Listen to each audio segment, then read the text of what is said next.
Hi అండి, అందరికీ నమస్కారం. ఈరోజు మీకు నా కిచెన్ టూర్ చూపిస్తాను. మేము 2 మంత్స్ సమ్మర్ హాలిడేస్ కదా, ఇంటికెళ్ళొచ్చేసరికి ఇది మా కిచెన్ పరిస్థితి. అంటే మా హస్బెండ్ వస్తూ వెళ్తూ ఉన్నారు. బట్ వాళ్ళు పెద్దగా పట్టించుకోరు కదా, సో అంతా మెస్సీ అయిపోయింది. సో ఇది రాగానే మా కిచెన్ పరిస్థితి. సో నేను రాగానే ఇంకా లెఫ్ట్ ఓవర్ ఫుడ్ ఐటమ్స్ అవన్నీ కూడా పడేయటం అట్లా చేస్తూ నీట్గా చేసుకుంటూ వచ్చాను. నాకు ఇది మొత్తం క్లీన్ చేయడానికి ఆల్మోస్ట్ 5 hours పట్టింది.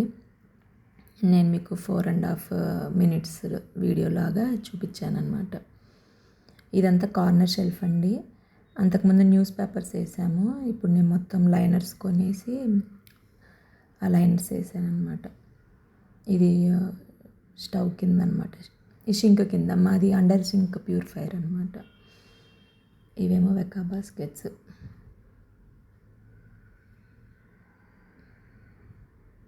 ఇక్కడేమో నేను లెఫ్ట్ ఓవర్ ప్యాకెట్స్ ఏమన్నా ఉంటాయి కదా, అవి పెట్టుకుంటాను. ఇదేమో ఆపోజిట్ కార్నర్ అనమాట. ఆ పైన మిక్సీకి సంబంధించినవి అవన్నీ పెడతాను. ఇంకా ఇవి స్పూన్స్ ర్యాక్.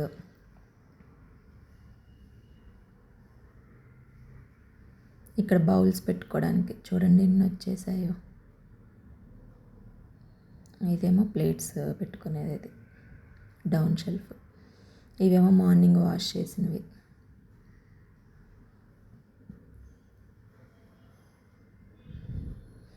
ఈ డబ్బాలు ఏంటంటే ఇంటి నుంచి వచ్చేటప్పుడు జొన్న పిండి, రాగి పిండి అవన్నీ పట్టించుకొచ్చాను అనమాట. అవి రాగానే డబ్బాల్లో పెట్టాను.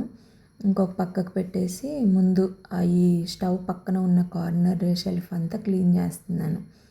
లెఫ్ట్ ఓవర్ ఫుడ్ ఐటమ్స్ ఏమన్నా పురుగు పట్టినవి ఉంటాయి కదా, అవన్నీ తీసి పడేసాను. అవన్నీ క్లీన్ చేశాను. ఈ షెల్ఫ్స్ కూడా క్లీన్ చేస్తున్నాను అనమాట. చూసారా, లోపల ఉండే కార్నర్ డోర్స్ కూడా ఎంత డస్ట్ వచ్చేసిందో. ఇవేమో లైనర్స్ అప్పటికప్పుడు బుక్ చేశాను. ఇవేమో పనికిరాని లెఫ్ట్ ఓవర్ ప్లాస్టిక్ డబ్బాలు అవన్నీ తీసి పడేశాను. ఇప్పుడు నా కిచెన్ ఆఫ్టర్ క్లీనింగ్ చూస్తారనమాట. ఇది నాకు ఫ్రిడ్జ్ పక్కనే నేను టాల్ యూనిట్ కావాలని పర్పస్ఫుల్గా పెట్టించుకున్నానండి. సో ఇది నాకు చాలా యూస్ఫుల్ అవుతుంది. ఇంటీరియర్ అప్పుడే నేను వెకా బాస్కెట్స్ కంపల్సరీగా ఉండాలి అని కూడా చెప్పాను అనమాట. పైనేమో వెజిటేబుల్స్, కింద ఫ్రూట్స్ అట్లా పెట్టుకుంటాను. ఎక్కువ ఫ్రిడ్జ్లో వాడకుండా ఎప్పటికప్పుడు వాడేస్తూ ఉంటాను అనమాట. ఇదేమో నాకు స్టవ్ పక్కన కార్నర్. నాకు ఈ ఏరియా చాలా బాగా నచ్చింది. అంత హ్యాండీగా ఉంటుంది అనమాట. ఏం కావాలన్నా ఈ షెల్ఫ్లోనే అన్నీ సర్దుకొని పెట్టుకుంటాను. అన్నీ ఊరికే ఓపెన్ చేయకుండా అన్నీ ఒక దగ్గర ఉంటాయి. చిమ్మి ఏరియా, చిమ్మి కిందనే స్టవ్. ఇదేమో కింద కార్నర్ షెల్ఫ్ అనమాట. ఇప్పుడు వస్తుంటాయి కదా ఇట్లా పుల్ అవుట్ డ్రార్స్ లాగా, అవి పెడదామని నేను అనుకున్నాను. బట్ మా ఇంటీరియర్ అతను ఇలా సజెస్ట్ చేశారు, ఇలా అయితే మీరు ఎంతైనా పెట్టేసుకోవచ్చండి, స్టోరేజ్ డంప్ చేయొచ్చు బాగా అన్నారు. సో ఆయన చెప్పినట్టు చేసాం. నిజంగా చాలా యూస్ఫుల్ అయింది నాకు. ఇక్కడేమో డైలీ వాడేవి ఎక్కువ యూస్ చేసే పెడతానమాట. ఊరికే అన్ని షెల్ఫ్లు ఓపెన్ చేయకుండా కుక్కర్లు, కడాయిలు అవన్నీ ఇక్కడ పెట్టుకుంటాను.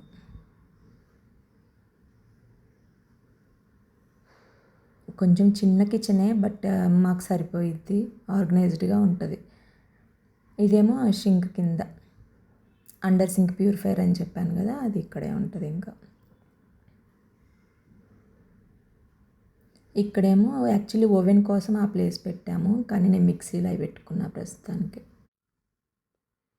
ఇది స్పూన్స్ ఏరియా మొత్తం కూడా క్లీన్ చేశాను, అన్నీ ఓపెన్ చేసి ర్యాక్లన్నీ తుడిచి శుభ్రంగా పెట్టాను. లైనర్స్ వేసి క్లీన్ చేసి పెట్టాను అనమాట.